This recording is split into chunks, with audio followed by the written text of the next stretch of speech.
Hi guys, welcome back to another Retro RPG, and the winner of the poll this week was the Star Trek The Next Generation First Year Sourcebook for the Star Trek role-playing game by FASA. Now this came out in 1989, but we'll look at that when we go over to the desktop. And at the other end of the poll, Unknown Armies has lost this week, so it drops out. However, that brings us to 5 losers. So we go into another winner of the losers poll to see which of those games can get a video made on it.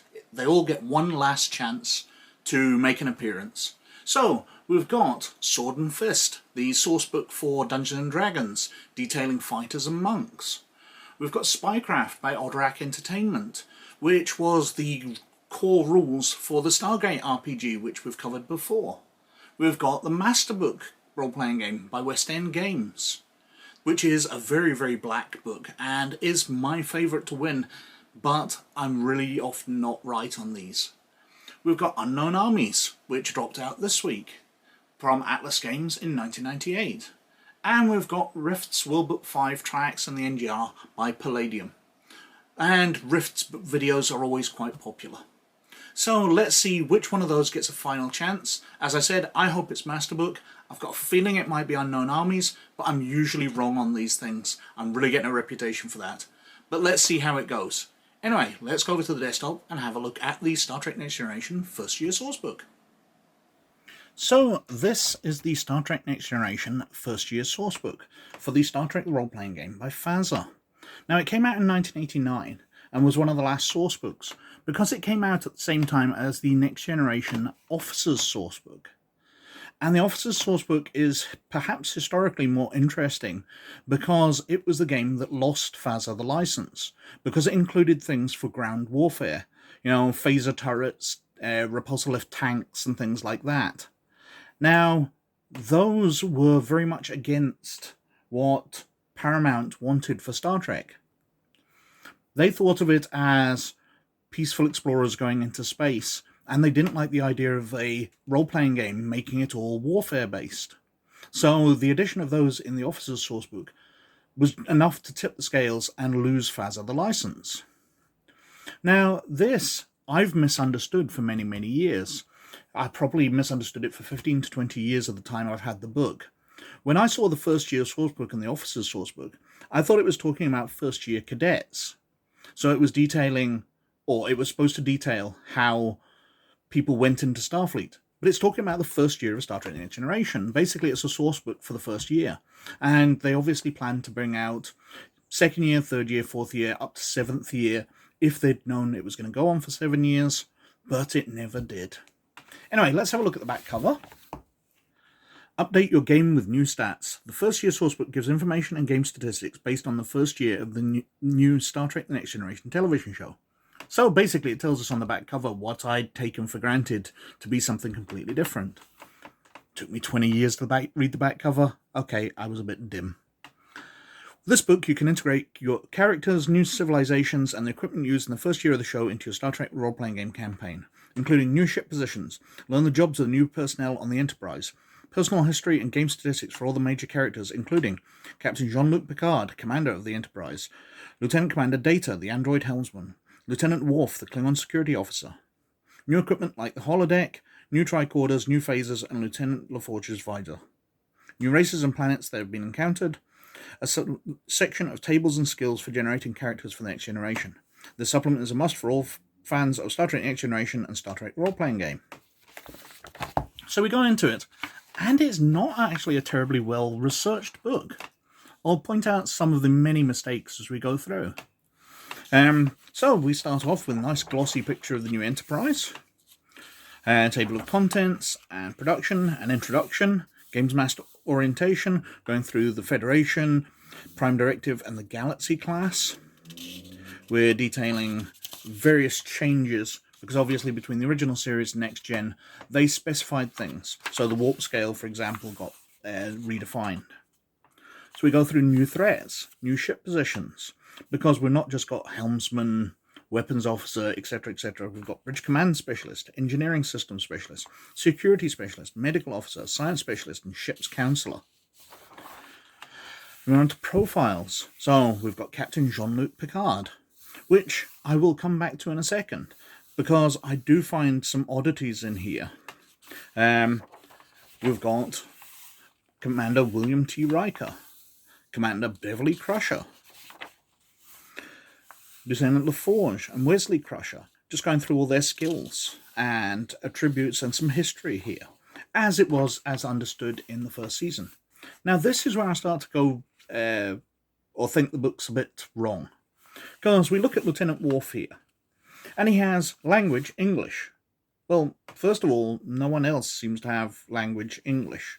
So Worf's the only one who can speak English? Why does Worf need that skill as not his natural one? If everyone else is taken to speak English as their natural language, why does he need English and Klingon? And also, on language Klingon, he's got it at 25. Now, going back to Picard, he's got Klingon at level 30. And he's got French at level 88 with no English skill. So, does Worf need English to speak English and Klingon to speak Klingon, but Picard speaks Klingon better than him because he's got higher skill? I don't really think these characters are terribly well thought out. Either everybody should have English and Worf shouldn't, and then Worf should have a really high Klingon skill speaking it as a native, or it's just gone wrong. Okay, so we've got Picard with French. Riker's got Klingon and Telleran, which I'm guessing is one of those many species in Next Gen which have very similar names. Because we've got apparently the Tellerans, the Tellarites, the Tellarians, the Tyrellians. Oh, so many just with mix up. There's a diplomatic incident just waiting to happen in the Next Gen. We've got Beverly Crusher, who speaks Vulcan. Well, we do have one of the officers, Sellar. So she is a Vulcan, so there's a chance Beverly might have picked up Vulcan. But I don't really see how we've seen her know the language at all. Wesley here knows no languages. Neither does Geordie. Data has Klingon at 80, so speaks it far, far better than Worf. And Vulcan at 80, so speaks it incredibly well as well. But doesn't speak French, even though I'm pretty sure we see him speak French at some point in the first season. Got Deanna Troi, who speaks Klingon and Vulcan. Actually, does she speak it? She speaks it almost as well as Worf. But there is no Beta Z language. They just use English, I guess. And speaking a Beta Z language might be something for Riker to do, because obviously he spent a lot of time on the Beta Z homeworld, which is where he met Deanna. Got Tasha, who speaks Klingon, which makes sense. Worf might have taught her some. I'm skipping over all the other skills because they're just a matter of judgment. You know, would Tasha Yar have a 44 administration skill? Well, she's head of security, so it's fairly high. Is she less good at administration than Deanna Troi? I wouldn't think so, but that's just a personal opinion. Then we're on to Starfleet ships. And again, things start to go a bit wrong here. So we've got the Galaxy-class Enterprise D.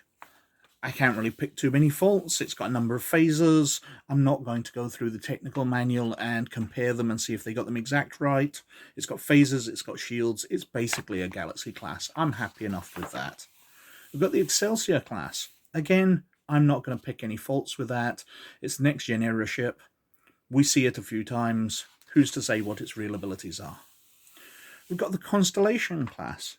Well, I can't argue with the stats, but the illustrations do seem very rudimentary in comparison to the TV show, because the warp nacelles on the Constellation class were kit bashes of the Constitution class ones from the movies. So they had vents down the side, which are missing from this illustration.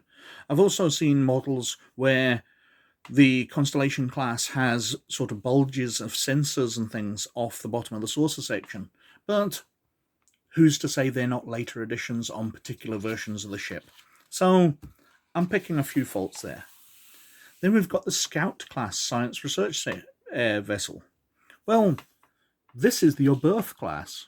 They've totally wrongly named it. An upscaled version of the old Gagarin class science vessel. Well, it wasn't the Gagarin class, it was the Your Birth. They just don't seem to have got information through from Paramount on what things were supposed to be named. We've got the Ferengi Marauder.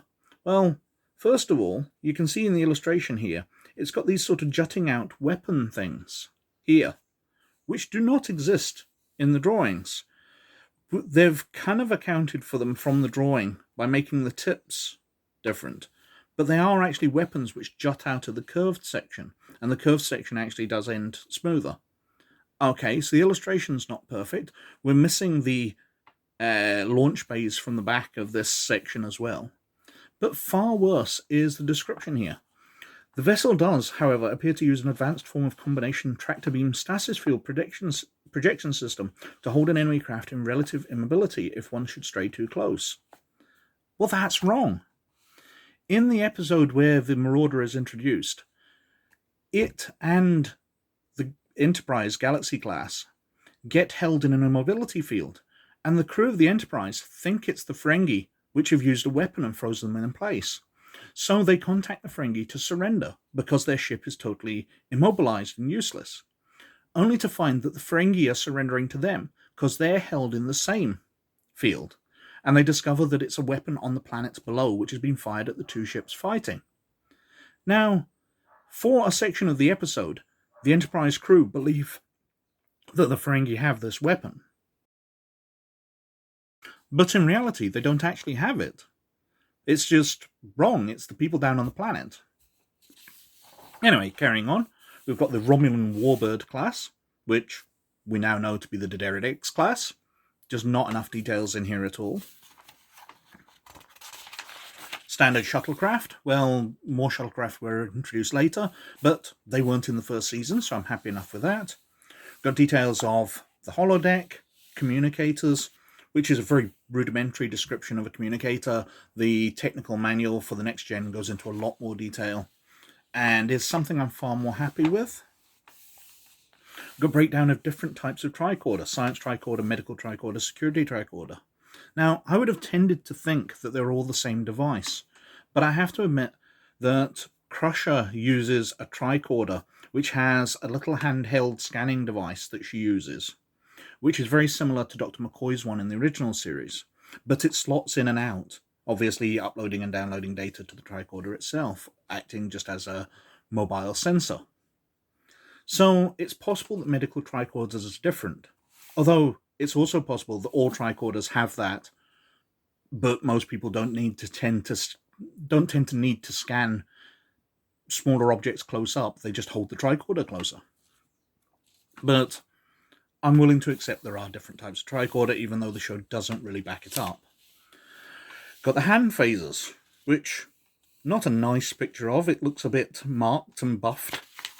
But, okay, it's the best they had. Type 2 phasers, engineering kits, diagnostic beds, showing screens over it. I seem to remember from the show that the shield that closes over to scan people is a lot smoother. It's just like a clear arch which goes, or a dark glass arch which closes over the people.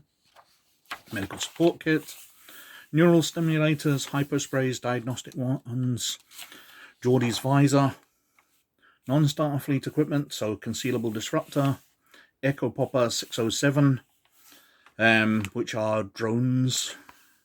We've got the Ferengi energy whip, which I think would have been nicer if we'd got a photograph rather than the rather phallic drawing we've got there. Mind control sphere, and then we've got different races. Now, I would have liked to have had photographs of these races, because we get this same illustration a few times. We've got the Anticans, a very nice picture of those. We've got the Binars, lovely detail, lovely full-length photograph. The Selaeans. The Bandi, who are just humans. Why can't we have a photograph of one of the characters out of the episode?